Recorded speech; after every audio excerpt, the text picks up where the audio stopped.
সামনের নির্বাচনে এখন জামায়াতে ইসলাম বলেছে যে ইসলামী দলগুলো যদি এক থাকে তাহলে নতুন ইতিহাস তৈরি হবে। বাংলাদেশের সামনের নির্বাচনে ধর্মকেন্দ্রিক বা ধরনের কোনো মেরুকরণ দেখতে পান কিনা, এবং সামনের নির্বাচনের পরে বাংলাদেশ যদি ধর্মকেন্দ্রিক মেরুকরণের কাছে নির্বাচন একটা বড় ধরনের ভূমিকা পড়ে। ওকে, যে প্রশ্নটা করলেন তার মানে বোঝা যাচ্ছে যে যারা ওই জামাতের সাথে একসাথে যাবে না তারা বোধহয় যে ধর্ম থেকে খারিজ হয়ে যাবে। ব্যাপারটা কি এমন যে ইসলামী দলগুলোর ব্যালট একটা হওয়া উচিত, এই প্রশ্ন যখনই করছেন তার মানে কি অন্য যারা আছে সবাই মানে ইসলাম ধর্ম থেকে খারিজ হয়ে যাচ্ছে?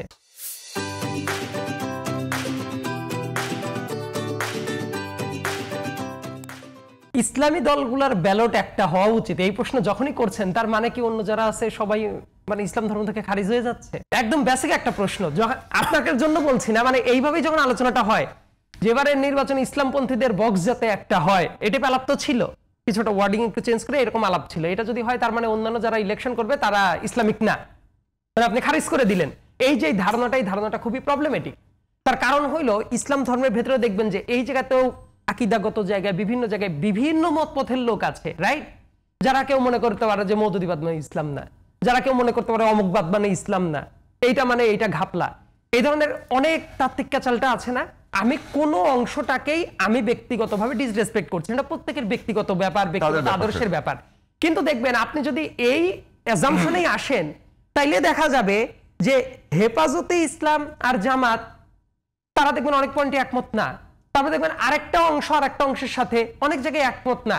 এইরকম নানা মত পথ তো ইসলামের ভেতরেও আছে। তাইলে তো দিন শেষে দেখা যাবে যে এইভাবে বাঁচতে অমুকে ইসলামিক না, তমুকে ইসলামিক না, অমুকে ইসলামিক না, দিন শেষে কিছুই বাঁচবে না। তো আমি এই জন্য বলি এই যে ধারণার পর যে প্রশ্নটা করলেন এটা কতটা প্রবলেমেটিক এটা থেকেই বোঝা যায়। কোনো সম্ভাবনা দেখেন কিনা যে শুধুমাত্র বাংলাদেশের সামনের নির্বাচনটা শুধু ধর্ম মূল উপজীব্য হবে? হয়তোবা এই ধরনের প্রচারণা আছে, কিন্তু ইভেন্চুয়ালি এটা শেষ মুহূর্ত পর্যন্ত হবে বলে আমি এখন পর্যন্ত সম্ভাবনা দেখি না। ভবিষ্যতে যদি হয় সেটা অন্য ব্যাপার হইতেও পারে, কিন্তু বর্তমানে যে পদ্ধতিতে আগাচ্ছে হয়তোবা কিছু আলাপ আলোচনা আছে, কিছু হাইপ আছে, কিন্তু যেভাবে বলেন যে সারা দেশ ব্যাপারটা এমন ধর্মের ভিত্তিতে ভোট হবে, ব্যাপারটা এরকম না। ব্যাপারটা হবে যে দল কেন্দ্রিক এবং ব্যক্তিগত আদর্শ কেন্দ্রিক যে ইলেকশনটা, এখনো মনে হয় যে ওই ট্রেডিশনাল পদ্ধতিতে ইলেকশনটা হবে। তবে অন্যান্য বারের তুলনায় এইবারের ইম্প্যাক্টটা বাড়তে পারে। আপনি যে প্রশ্নটা করেছেন পার্টিকুলার এইটার উত্তরটা হইল অন্যবারের তুলনায় এটার ইম্প্যাক্টটা বাড়তে পারে। পুরো ভারতের রাজনীতি লক্ষ্য করেন, সেখানে যে যত কথাই বলুক, ওখানে রাজনীতির মূল ইস্যু কিন্তু হিন্দু মুসলিম। আপনি কি কোনো কারণে মনে করছেন যে ঠিক ভারতের পেটের ভিতর থেকে বাংলাদেশ রাষ্ট্র সেটা বাইরে যাচ্ছে? ভারতের রাজনীতির কৌশল আপনি এমন কোনো রেস্ট্রিকশন তৈরি করেছেন যে বাংলাদেশে ধর্মকেন্দ্রিক কোনো বিতর্ক থাকবে না রাজনীতিতে? আমার কাছে মনে হয় যে এই ব্যাপারটা অনেকটা ভস্কট পেকে গেছে, যেটা পেছে যাওয়াটা উচিত ছিল না। এবং ভারতের রাজনীতিটা যদি খেয়াল করেন, কংগ্রেসের রাজনীতির বিপরীতে বিজেপি সরকার, এখন তো সরকার, যে টাইমে সরকার ছিল না, তারা কিন্তু বিভিন্ন অপারেশন চালিয়েছে, নিজস্ব আইডিওলজিক্যাল অপারেশন চালিয়েছে প্রত্যেকটা জায়গায়। এমনকি এখনো খেয়াল করে দেখবেন যদি ভারতের ইলেকশন থাকে ঠিক তার আগে বাংলাদেশ কেন্দ্রিক এবং আশেপাশের বর্ডারিং এরিয়া পাকিস্তান কেন্দ্রিক এমন কিছু ঘটনা কিছু জায়গায় ঘটে যেটা আলটিমেটলি ওই হিন্দুত্ববাদী জায়গাটাকে লেভারেজ দেওয়ার জন্য তৈরি করা হয়।